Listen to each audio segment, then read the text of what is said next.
morning. We begin lecture 27 with a quick summary of lecture number 26. In the last class, we have been studying the Whiteson stationary uncorrelated scattering model. We build on that to understand the tau dimension in today's lecture. But a quick summary of what we have discussed in the last class. The characterization of the time variation, the temporal variation. So that we said could be added in terms of two more parameters which we saw in the last lecture. That was the level crossing rate, temporal characterization. Temporal refers to the time domain or the time variation. This is the level crossing rate, LCR, denoted by NV or NVTH, basically a threshold where you declare that to be the fade threshold. So VTH is your threshold for fade. If the envelope goes below that, then you declare the signal to be in a fade. So that is the, and this was the, what we derived in the last class was the number of, basically the way of counting the fades and the average duration of a fade. So what would be the units of NV? Fades per second. I think I almost said it. Basically, it's a probability multiplied by the time. If you take the time to be this 1 second, then you get the fades per second. Okay. Now, after this, we moved on to the Whiteson stationary uncorrelated scattering model. Once again, reminding ourselves of the model that we have. This is the tau dimension, this is the time dimension. We are looking at we have already studied what the time variation looks like on each of the dimensions. Now we moved over to understanding what happens in the delay dimension, the tau dimension.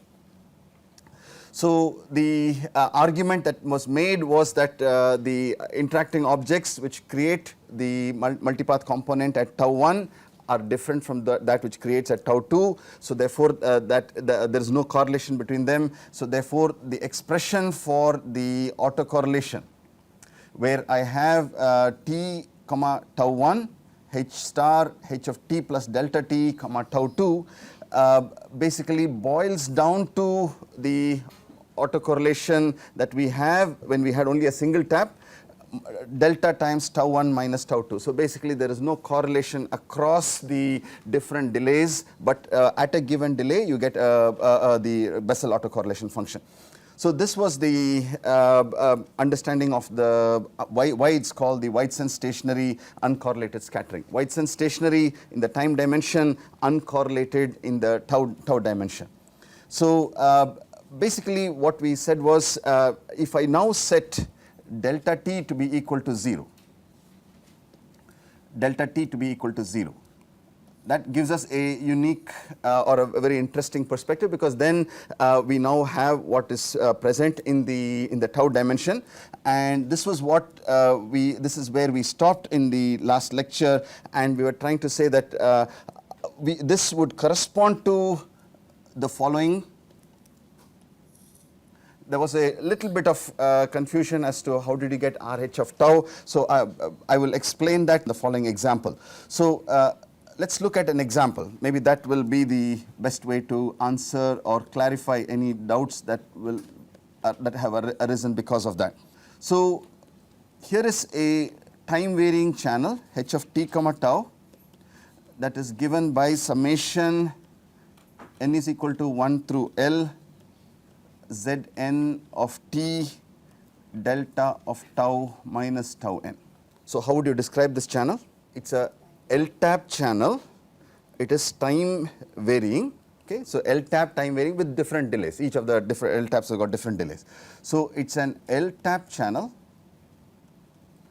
time varying. I won't write that down. It's obvious from the, and if we are also told that the Zns are complex Gaussian. Complex Gaussian. That is complex Gaussian. We can also make the assumption that 0 mean and independent. Independent, not necessary for our discussion, but they could have different variances. There is no assumption about the variances. Okay, maybe we even state that. different variances. So in other words, each of these Zns are complex Gaussian random variables, 0 mean, so that so this can be then described as an L-tap Rayleigh channel. Okay, so that's what it is. And each of those taps are independent of each other. They may have different variances. That means the power of each of those different L taps may be of different values. That's what is given by the different variances.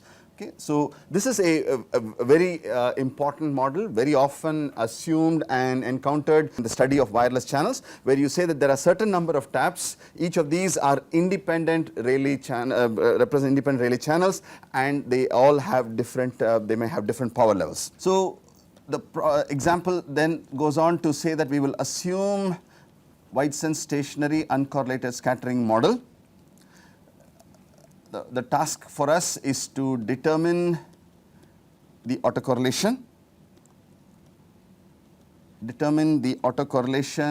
RH delta t comma tau. So please write down the expression. The autocorrelation is expected value of h of t comma tau, h star of t plus delta t comma tau, and substitute from equation 1 in this expression. You will basically get a double summation. Expected value of the first summation n equal to 1 through L Zn of t delta of tau minus tau n, and then I have to change. I'll change the independent variable to k. K is equal to 1 through L Z k conjugate of t plus delta t delta of tau minus tau k. Okay, so just basically substituted from the earlier expression. Notice that the quantities that would come into the expectation will be of the form Zn of t, Zk star of t plus delta t.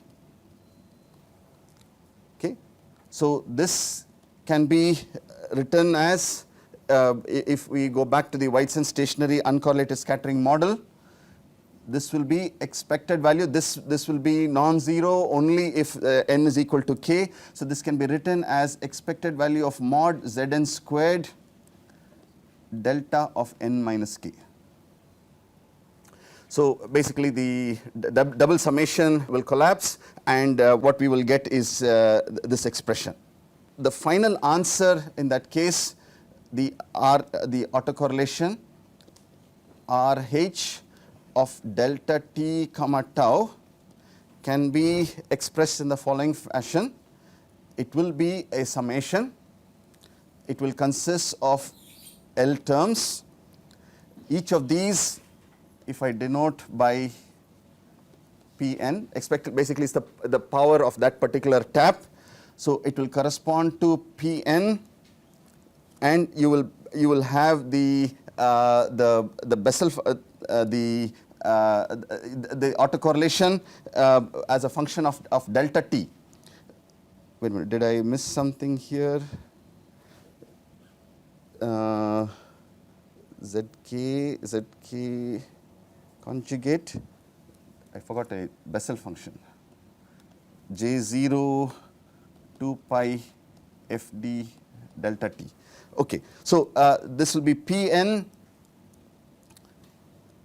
delta of tau minus tau n J naught 2 pi fd times delta t. Okay. So how would we visualize this? Just make sure that I've not missed anything. Tau minus tau n, this is only non-zero if it is n and k will collapse. So basically you'll get a single summation with the different delays. Yes. Okay, so how would we visualize this? This is a visualization that hopefully will help us in understanding. This corresponds to P1, something corresponding to P2, P3, P2, P3, the power levels. Now, the autocorrelation basically says that there is a Bessel function that's in that particular axis, and there's another Bessel function here, there's another Bessel function here. Okay. So when there was only one tap, what was the interpretation? Basically you get the power of the tap, and if you observe along the time dimension, you will see the autocorrelation as a Bessel function. Now what happens if you have Whiteson stationary uncorrelated scattering and you have multiple taps? These taps don't interact with each other. These taps don't interact with each other. That is what the uncorrelated scattering part says. But at any given time, if you observe along the time dimension, there will be correlation of that particular tap with itself.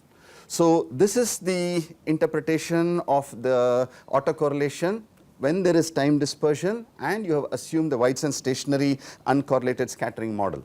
So now under this, once if this example is clear, what happens if I set delta t to be equal to 0? So this is basically not, this is the delta t dimension, right? It's now, that's what we are representing. This is the tau dimension, that's the delta t dimension in the delta t. If I set delta t to be equal to 0, I'm basically saying look at it at a particular reference in the act. So at this point, what I get is I get a component with power p1, and then at some this is tau 1. Maybe I shouldn't write p1, p2, p3 here. These should be at a delay of tau 1, delay of tau 2, tau 3, like that. There are up to tau L there are. So at tau 1 there is a signal with a component with power level p1. Then at tau 2 component with power level p2, and then at tau 3 component with p level. So this is what is the autocorrelation if I set delta t equal to 0. Delta t equal to 0. And this is precisely what is obtained by saying if I take expected value or if I take RH of delta t comma tau, if I set delta t equal to 0, what I get is, if you see within the expression, it is expected value of h of t comma tau magnitude squared. So it's like the power of the channel response power at each point, at each value of tau. So in other words, if it was a discrete time model, you will get something like this. If it was a continuous model, what you will see is something where there is some variation. So this corresponds to, basically there is one, maybe we'll just try to draw this particular itself. If you were to look at it in the continuous time, something very low, you see a strong component, something very low and a smaller component, and then a strong component. So basically if you sample this, you will get something that looks like the impulse response. This is continuously as a function of tau, if you measure the power levels. So this is what we referred to in the last class as the power delay profile. And the name is descriptive of what it represents: delay in one dimension, power in the other dimension.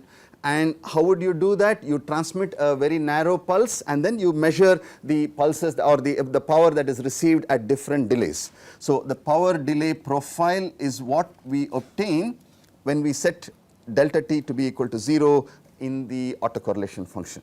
So yesterday there was a little bit of confusion saying, you know, how do you get different values of tau, because isn't it supposed to be delta of tau, because that means there is no nothing that only at tau equal to 0 you'll get something. But basically what it says is there is no correlation across these different delays, but within the delays there is the time correlation. But if I'm not interested in the time correlation, I just want to look at this at any given snapshot in time. What I'm seeing is a power distribution across the tau dimension. Okay, any questions? So that was where we stopped in the last lecture. Let's pick it up from there. And so our starting point today is to take a look at the power delay profile and then work with the power delay profile. So power delay profile is a very useful characterization of a channel. In fact, that was probably very widely used even in static channels. If you wanted to look at how to transmit information over a telephone channel or a cable TV channel, the first thing that you would do is to do channel sounding and see what is the response of the channel. So as we mentioned in the last class, typically you transmit a pulse and then observe what comes out at the other end. Typically what you will see is that there will be a little bit of a delay because the pulse has to traverse to the receiver, and then you will see that there will be some rise of the power. That's where the bulk of the energy is coming. It sort of drops down, then maybe there is one more pulse and then maybe another third pulse and then it dies down. Something like this is what you observe. Now if you were to discretize this, it may look like there is a strong echo or the first component that arrives, a second component, a third component, and again depends on how you want to characterize it. And typically the way it's characterized is you say that okay, once the signal level falls below a certain threshold, I'm not interested in I'm assuming that all the power has died down. So there is some threshold below which I'm not interested. Anything above that is of interest. So basically you want to observe. So one of the key things that we always want to measure is what is the first, when does the energy start arriving, and then till what time does the energy stay above the threshold. So that is the amount of time the channel is going to respond to a single pulse. Okay? So that is what is going to give us a characterization of the delay dimension. If it was a non-dispersive channel, what would you expect to see? If I transmitted a pulse, I will see another pulse, that's it. That's what you would see. But if it was a dispersive channel and a very complex dispersive channel like what we have in wireless, you will see that it's totally smeared, there are multiple copies, they're running one into the other. So now in real life, if I start transmitting pulses adjacent to each other, that's what you will do in transmission, you can see that you will have a lot of intersymbol interference. So that is it's sort of leading us into understanding that. But for right now, we are not looking at just trying to characterize the channel. So therefore, that is where there we are. Okay. So the two characterizations of the power delay profile are the following. The first one is a parametrization which says what is the mean delay. What is the mean delay? Now I'll explain to you in a moment why mean delay is important, but before that the second one is the standard deviation. So this is called tau bar. Tau is the delay, tau bar is the mean delay of the channel, and then the RMS delay spread. RMS delay spread. And we will see in a moment why these are important characterizations, and this is denoted by sigma tau. Sigma for RMS and tau for the basically sigma t tau squared is the variance, and this is the RMS delay spread. Now one of the reasons why these two are important is, maybe let me make you think along the lines of digital communications. Okay? Now we are switching our hats, no longer wireless, this is digital communications. Okay. I have a channel which looks like this. Okay. It has a certain energy, the power in the channel, alpha 1 squared plus alpha 2 squared.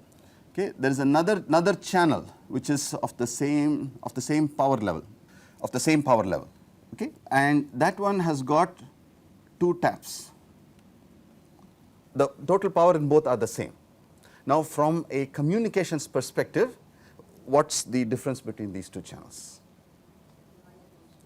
Second one has got strong intersymbol interference. I will have to have an equalizer to detect it, otherwise this one I may be able to get away without an equalizer. Okay? So, but in terms of the total power in the channel, both are the same. But this one is a more problematic. Now, how do you reflect that? And that is what we are trying to characterize, that there is a difference between the channel number 1 and channel number 2, and one of them is more severe than the other, and how do we characterize that? Okay? So the mean delay spread, we'll define it for both the continuous power delay profile and the discretized power delay profile. It says compute the mean value. Mean value is exactly like how we would calculate the probabilities.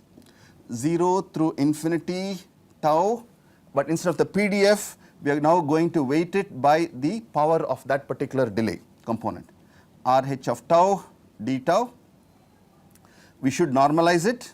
So that's divided by integral 0 to infinity RH of tau d tau. Integral 0 to infinity RH of d tau, this is a constant, right? This is, you can treat this as some constant. Let's call it as P, that's the total power in the channel. So basically the mean delay is defined by it looks like a probability calculation, but this is how the mean delay is obtained. Okay, this is a constant. So we can sort of take it aside, but again it's part of the expression. So now if I ask you to calculate tau squared mean value, mean squared value, exactly the same. It will be 0 to infinity tau squared, just like the replacing the PDF, it's RH of tau d tau into 1 by P. That's the normalization. So this is the mean squared value, and the RMS delay spread sigma tau is square root of tau squared bar minus tau bar whole squared, and that is the expression for the RMS delay spread.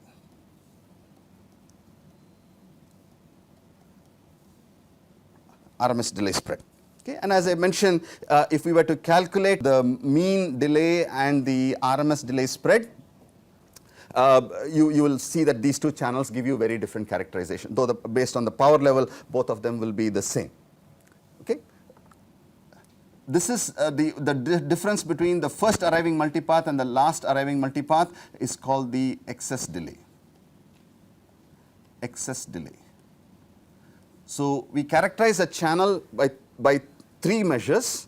One is the mean delay, the RMS delay spread, and the third one is the excess delay. That is the total delay that you see. Excess delay.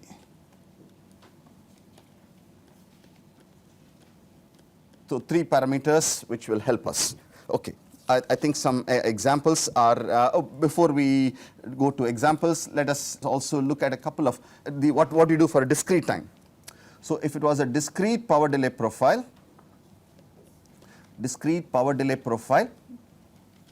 very similar to the one that we saw in the example.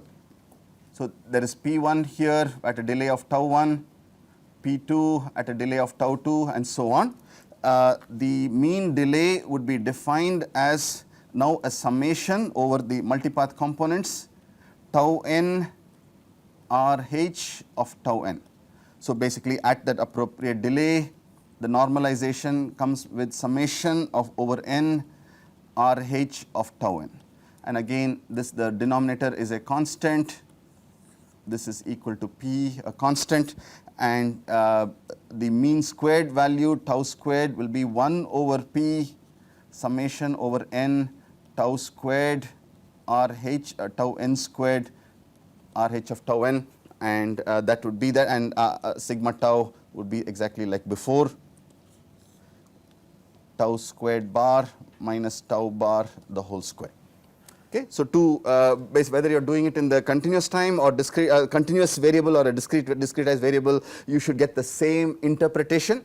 But again, know that one case it's an integral, the other one is a summation. Let's look at a couple of examples. I think that will be very insightful and also helpful in terms of the understanding of the concepts. Okay, so one of the common power delay profiles that we will encounter in wireless channels is the exponential power delay profile. So which means that initially the signal strength is strong, and then as time goes on, the delay, the components delay die out.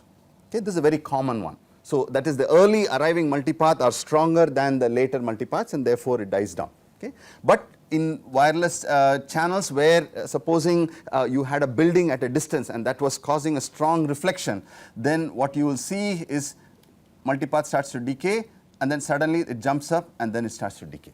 So that's also a very common channel profile that you will see in wireless channel. So whenever there is a strong component, that's its presence will be felt, and again it's not may not books, but it will look of this type. So exponential power delay profile is useful for us. So we can look at an example, just a single exponential delay profile. RH of tau is given by 1 by tau naught e power minus tau by tau naught. So basically that, and for tau greater than or equal to 0. Tau naught is a positive constant. Okay, so this is a very familiar type of graph, basically capacitor, discharge, inductor, all of those are exponential. So we are used to this type of function. So the integration is not difficult. So tau bar is given by integral 0 to infinity tau times 1 over tau naught, RH of tau you substitute, e power minus tau by tau naught d tau, and the denominator is integral 0 to infinity 1 by tau naught e power minus tau by tau naught d tau. Okay, simple integrals, both of them, numerator and denominator, and you can verify. So please verify the following results again through the process of completing the integrals, that the answer comes out to be tau bar is equal to tau naught, tau squared bar comes out to be equal to 2 times tau naught squared, so which then says that sigma tau is equal to tau naught. So this is a sort of a unique channel where the mean delay and the RMS delay are both the same value, tau naught. Okay, and you can see where that's the point at which you get 1 over e as the value of your in the decaying exponential. Now let us move on to a discrete time example, because that is probably more likely what you will encounter when you are dealing with 3G, 4G types of systems. A continuous power delay profile has been sampled, and this has been given to us as an example that we have to calculate. Okay. Example 2. So this is a discretized power delay profile. Discretized power delay profile, and these are scenarios for which we would definitely be interested in calculating the characterization of the channel. Okay. So here the power levels is given in dB. So there is minus 20, this is in decibels, minus 10, 0. Okay. The multipath power delay profile is that there is one tap at minus 20, there are 2 taps at minus 10 dB, and then with a long delay there is a fourth tap which is at 0 dB. Okay, so this is 0, 1, 2, 3, 4, 5. We'll take it as microseconds as our. So tau bar, again you may wonder why go through this exercise, but I need you to sort of pay attention to this particular aspect. Tau bar is 0.01, minus 20 dB is 0.01 into 0. Okay, plus then I get a 0.1 times 1, a 0.1 times 2 microseconds plus 1 within brackets is the strength times the delay by 5 divided by it's 0.01 plus 0.1 plus 0.1 plus 1. Okay. Now, why did I make this exercise? Is very often students say, you know what, this did not contribute anything, right? So therefore, I will leave off that. Why? It didn't contribute to the numerator, why should it contribute to the denominator? Is that correct? No. Because otherwise what will happen? It will skew your result. So yes, the first one did not contribute to the numerator, but it definitely there is a signal component there. So which means that when your normalization, you must include that in the denominator. So that's all I wanted to convey in this one. So please verify that what you get is 4.39 microseconds, and that is the value. You can also verify the following results. Verify simple calculations. That tau squared bar comes out to be 21.07 microsecond units is squared. Again, it's we don't use tau squared bar, but if you did use it, you'll have to indicate it appropriately. And RMS delay spread comes out to be 1.37 microseconds. Okay, RMS delay spread. Now, just for illustrative purposes, let me do the following. I'm going to flip those channels around. I'm going to put the strong channel at zero delay, then these two are at the same point and the weak one goes here. Okay, just interchange the positions. So this is at a height of 1, this is 0.1, 0.01. Okay, again 0, minus 10, 20 dB. Please do not do it in dB. The answer, you have to do it in the linear scale. You will find that the mean delay in this case comes out to be 0.29 microseconds. Very different from 4.39 microseconds. So this is why characterization of the channel using these tau bar and RMS delay spread very, very important, because in terms of the excess delay, both of them have got 5 microseconds as the excess delay. They've got the same power levels, but the tau bars are very different, and this tells us that the channel, the green channel, is much less dispersive than the red channel. You may say, how can you make such a statement, because they look the same. That's how the receiver will see it. To the receiver, the green channel is a much less dispersive channel, because this particular component can almost be ignored. So effectively the dispersion that I have to worry about is this, and therefore I can take that into account. Okay. So again, the characterization of the multipath channels in terms of the power delay profiles, I hope you are comfortable with. This is a useful characterization, and it helps us in the second dimension. Okay, now I want to quickly move into another way of characterizing the tau dimension, and that we will do using frequency correlation. Frequency correlation, and the name will become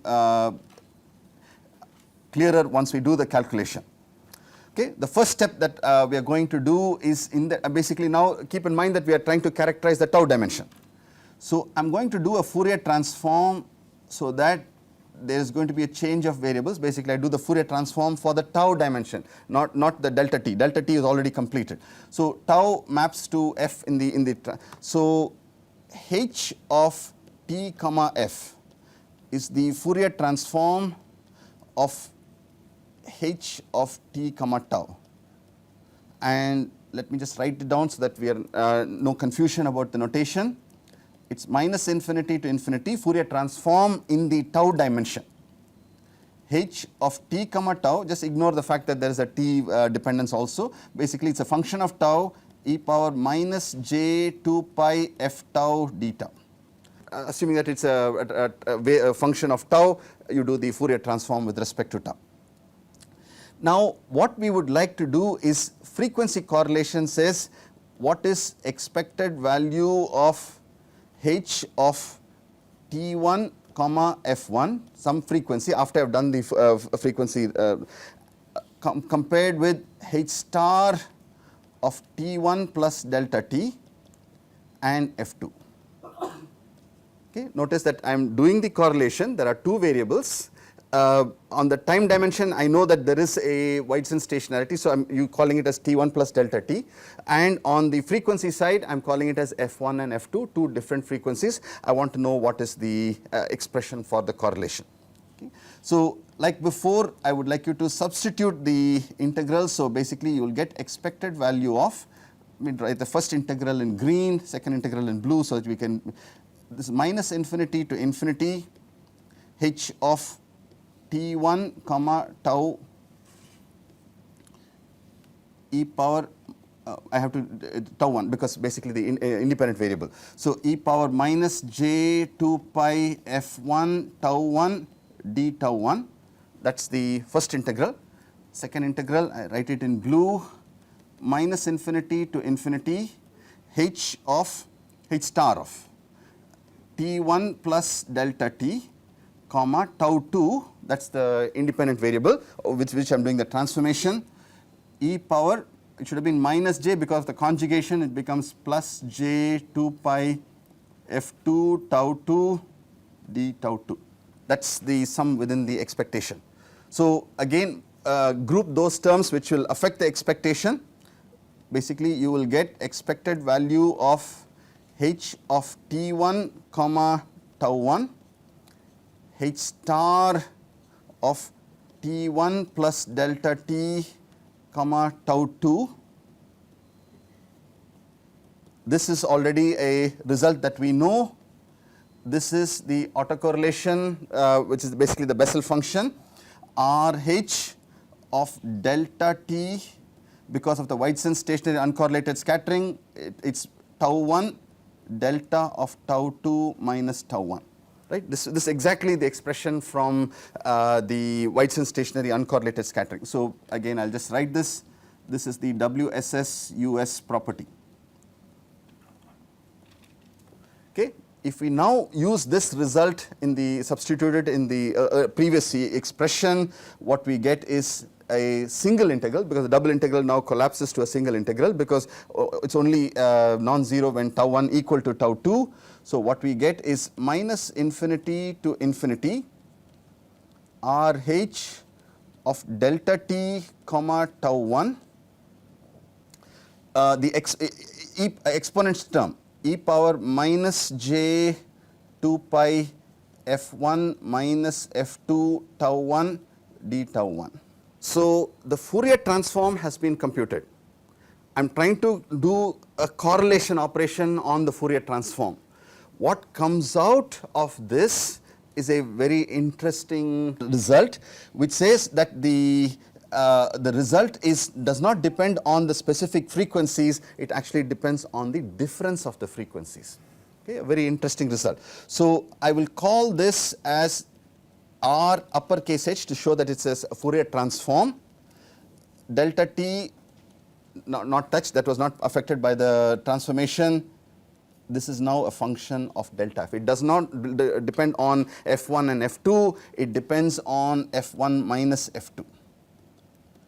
f1 minus f2. Okay. So the frequency correlation, like the time correlation, has got a very interesting property in the context of a wireless channel. So this basically says that the frequency correlation is what I mean by this expression. Okay. I've defined the Fourier transform and I'm taking the correlation of the Fourier transform. So the frequency correlation depends on delta f, and it's a very interesting result. We will interpret it in a moment. So this particular function has got a name.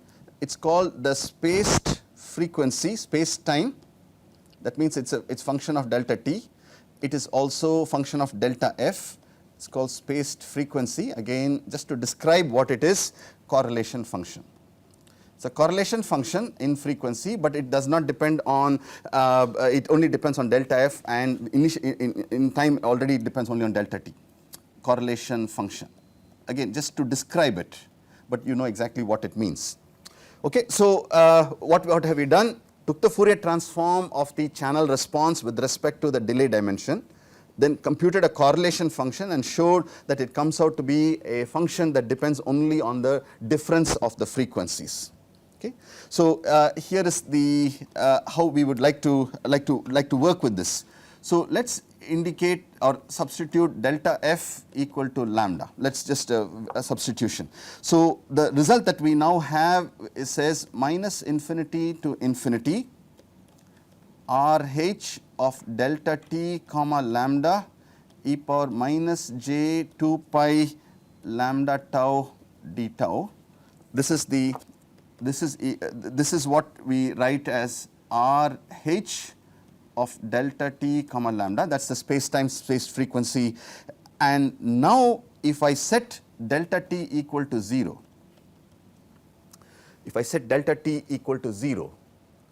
what is happening? If I set delta t to be equal to 0, what did we say at the beginning of the lecture? It becomes a power delay profile. So this space-time space frequency, which is actually a correlation function, turns out to be the Fourier transform of the power delay profile. Okay, so that is the observation that we get. So if I set delta t to be equal to 0, I get RH of lambda to be equal to the Fourier transform of the power delay profile RH of lambda, Fourier transform. Okay. So, let us sketch it. The power delay profile, something like this.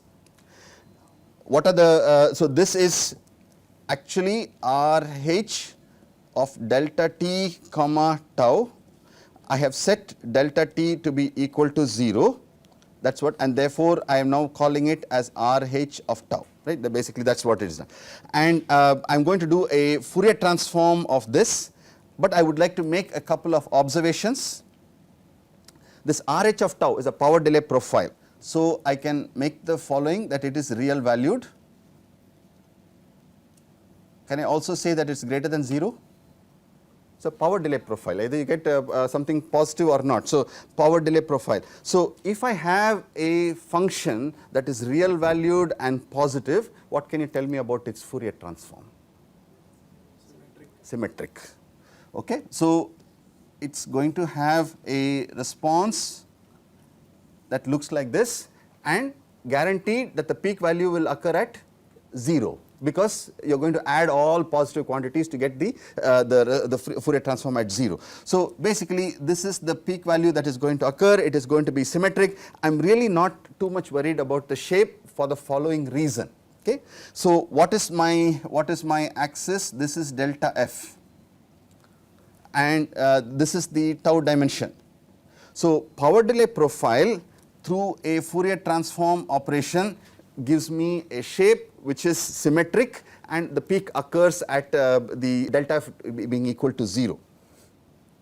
Of course, if the peak occurs there and it is symmetric, it is going to taper off to the other side. You may say, well, what is the guarantee that it is going to taper off? Why does not it go do some other thing? So, maybe at this point another explanation from Fourier transform theory is very helpful to us. Case 1, this is just to understand how to interpret this result. So, Fourier transform result, if this is time, Fourier transform is wide, symmetric and wide. Okay. Now, if I have a Fourier transform that is this way, this is going to be an impulse. So, if something is very wide in the time domain, what do I expect to see? Something which is very narrow.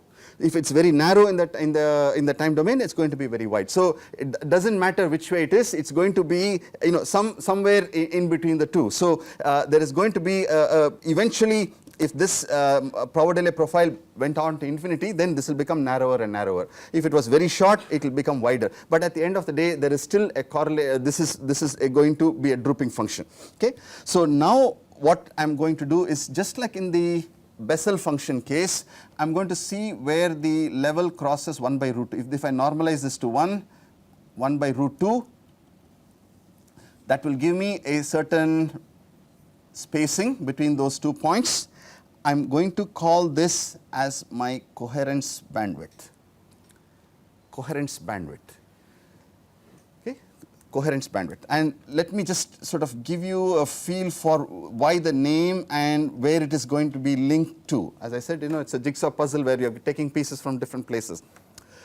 Now, when we are doing the Say and Vishwanath example, we said that coherence bandwidth is the amount by which you must move in order to see a frequency correlation that is substantially different. This is frequency correlation. Remember, what did we call this calculation? Frequency correlation. Now, if I move by coherence bandwidth, I am going to see a sufficiently different channel, because the coherence or the correlation of the frequency response has decreased by a certain amount. So, this is what we refer to as coherence bandwidth, and this is what is going to be characterized in our calculation. I believe this has to be 2 times coherence bandwidth, because now obviously the wider the power delay profile, the narrower the coherence bandwidth. So, coherence bandwidth must be inversely proportional to the delays, the RMS delay spread. correct? It has to be, because wider the power delay profile, the larger will be the sigma tau, narrower will be the coherence bandwidth. So the actual relationship again through empirical methods has come out to be is greater than or equal to 1 by 5 sigma tau. That's a way of characterizing, saying okay, once you have the power delay profile, compute the sigma tau, that's easy for us to do, and the coherence bandwidth is going to be greater than 1 by 5 sigma tau. Okay, so again it's a characterization, as we mentioned. This is a way to understand the tau dimension in the channel. So let me just summarize what we have said so far, and hopefully that will be a good point for us to stop. So we had the channel response h of t comma tau. From that we calculated the autocorrelation function RH of delta t comma tau. Now we did a first Fourier transform to get a Fourier transform in the delta t dimension to get the Doppler spectrum S of rho comma tau. We have done a second Fourier transform and a correlation to get this expression. The if I Fourier transform with respect to tau, the power delay profile, if I set this delta t to be equal to 0, I will get power delay profile that gave me RH of delta t comma delta f. Okay, so this is the picture that we have so far. I have the channel response, I have got the autocorrelation function. What did we do to the autocorrelation function? RH of delta t comma tau, we have set delta t to be equal to 0, that gave us the power delay profile. Power delay profile is characterized by 3 parameters: tau bar, sigma tau and tau max, the excess delay. Now if I take the Fourier transform of the power delay profile, I will get the space time spaced frequency function delta t delta f, and this tells me how to get the coherence bandwidth. Now the same thing, I take the autocorrelation function delta t comma tau and I set tau equal to 0. That means I am not worried about the delay dimension, only the time variation. This came out to be P0 J0 2 pi Fd delta t. This is the Doppler spectrum. Doppler spectrum when I do the Fourier transform, and this is characterized by Fd, and this also is related to the coherence time. Okay, lots of pieces around. We need to put all of them together to get the complete picture. So next class, this picture will become crystal clear in terms of all the pieces and how they fit together. So as of now, we've got all the information. So the key points that I would like you to do is review what we have covered in the class, but also make sure that you have a chance to look at the following reading assignment. Molish chapter 7, all of this is covered there. Also covered in Rappaport chapter 4 and Goldsmith chapter 3. Okay, whichever is your favorite book, preferably all three, you should, if you can at least take a look at, you will find that this information, what we have covered in today's class, we will now integrate it into a single composite picture which gives us a complete characterization of the wireless channel. Thank you. We'll see you tomorrow.